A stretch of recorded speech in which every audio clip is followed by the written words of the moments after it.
Well, Secretary of State Antony Blinken was in the hot seat yesterday answering questions on the State Department's budget and foreign policy. Well, maybe I should say he wasn't answering questions yesterday.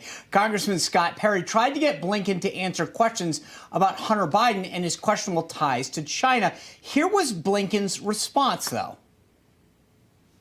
You can't answer whether you think it's a... I'm not saying it even happened. But if it did, would it be a conflict of interest? I'm not going to address a hypothetical. Okay, well, if it did... The budget, I'm here to talk about our foreign policy. Since it did happen, at least the investments, is it a conflict of interest? Again, I am not... Is it moral? Would it be morally wrong? This isn't hypothetical. These investments were made. So let's take Hunter Biden and Bohai Capital out of it and just say, if these investments were made, would they enhance U.S. national security or Chinese national security? Again, I'm here to talk about our budget. I'm here to talk about our foreign policy. I'm happy to address... Is this not foreign policy? So why was he being so cagey? Well, according to records, Hunter Biden asked to meet with then Deputy Secretary of State Blinken in May and July of 2015 so that Hunter could, quote, get his advice on a couple of things. Oh, wait a second. What was going on in 2015?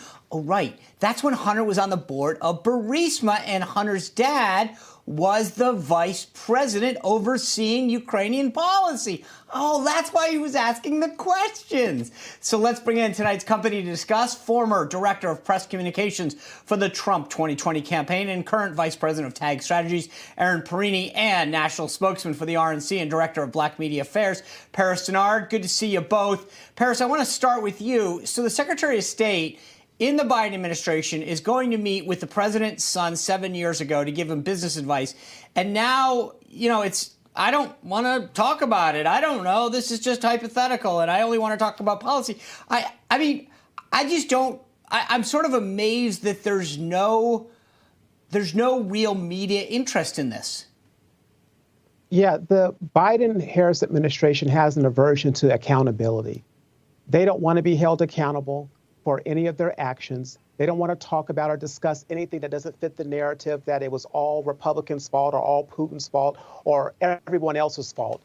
They don't want to look at what they have done. And it is clear, not through speculation, but through fact and documented evidence that Joe Biden and Hunter Biden had foreign dealings and issues that should be investigated. And it is fact that, as you reported, Blinken met with Hunter Biden while he was on the board of Burisma. There are conflicts of interest that are clear, and that this administration decides to not discuss them, this press secretary decides to never talk about it, is a problem. And the media, they need to be held accountable as well and ask these specific questions over and over again to get at the heart of the matter. Is our government compromised because of the business dealings of Joe Biden, Hunter Biden, and the rest of the Biden family? Erin, how much more time should Republicans focus on this specific issue, i.e. what Hunter was asking Blinken about in 2015 with respect to Ukraine? Well, they shouldn't spend a lot of time in the present on it because they can certainly be hammering the Biden administration across the board on a number of things.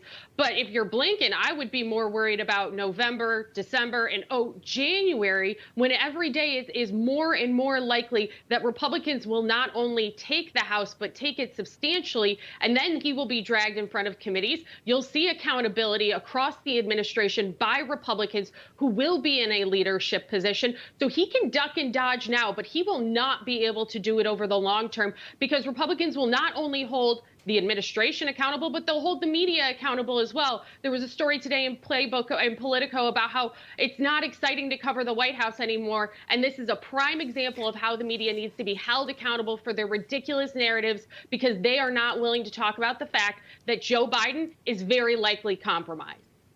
Hey, yeah, Sean, we're going to get to that story in just a little bit. But go ahead, Paris.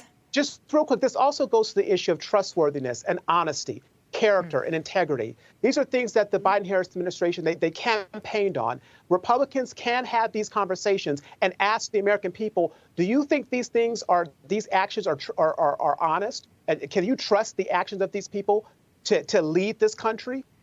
I think those are important questions that can also be asked that leads into the November elections. I think those are great questions, and polling is showing that on many levels that Americans are not happy with them. For instance, I want to show you something that CNN just fucking here. I mean, it's really down. I mean, you can see it here. At the beginning of his term, he was at 87%. Look at where he is over the last few months, 67%. That's a 20-point drop. And not only is it a 20-point drop, that's 67%. Barack Obama, the last Democratic president, never dropped below 75% in any Gallup poll. So this is lower than Barack Obama ever was. All right, real quick, I want to play Van Jones explaining why he thinks it's low. Watch.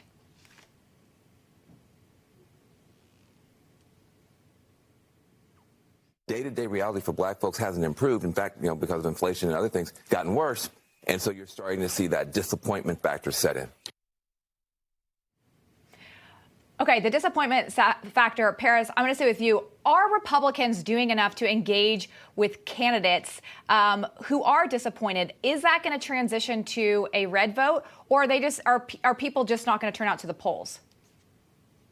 Look, I think it could be a little bit of both. If you're looking at these Democrat voters who are disenfranchised with what they're seeing from the Biden-Harris administration, you will want to know what happened between that 87 to 67. It's the Biden-Harris administration's failed policies on the economy, failed policies on the border, failed policies when it comes to enacting things that are important to the black community, like police reform, and all of the other things that are hurting the black community from an economic and a socioeconomic standpoint.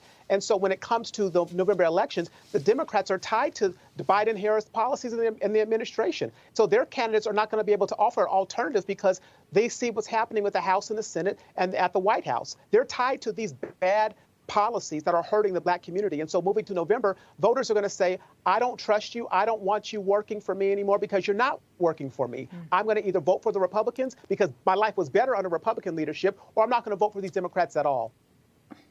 Aaron, 10 seconds. Do you think Republicans are doing enough to reach out to the black community? Oh, absolutely. This is an inroads that the Republicans have been fighting to make, not only in the black community, but Latinos and every other cross-sect as well. Republicans are fighting hard for every vote, and they've got the policies to support winning those votes as well. Yeah, I think so.